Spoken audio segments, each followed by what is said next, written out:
Good evening friends. বন্ধুরা, তোমরা ভাবছো আজ গুড ইভিনিং কেন বললাম, কিন্তু এখন কিন্তু বন্ধুরা সন্ধ্যা 6টা বাজতে চলেছে।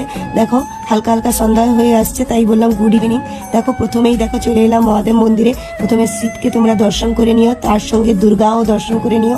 সকলে একবার প্রণাম করে নিও। জয় মা দুর্গা, জয় ভোলে বাবা। আজ আমরা চলেছি ভোলে বাবার দর্শনে বন্ধুরা, বালকেশ্বর বাবার কাছে জল ঢালতে।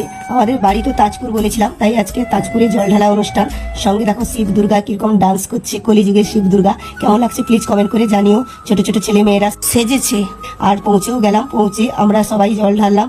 আর সঙ্গে ছিল সন্ধ্যা আরতির বাতি, সকলে হাতে হাতে একটু প্রণাম করে নিল। তারপরে জল টল ঢালা শেষ করলো সকলে মিলে লাইন দিয়ে। আর রাস্তায় অনেক পুলিশ ফোর্সও ছিল, তাই কোনো গন্ডগোল হয়নি। আর সকলে ঠিক মতো আমরা জল ঢালতে পেরেছিলাম বালকেশ্বর বাবার কাছে। আর ব্লগটা এখানে শেষ করছি। এবং বালকেশ্বর বাবার কাছে জল ঢেলে খাওয়ার ব্যবস্থা ছিল, খাওয়া দাওয়া করে বাড়ি ফিরলাম। এখন রাত 11টা বাজে।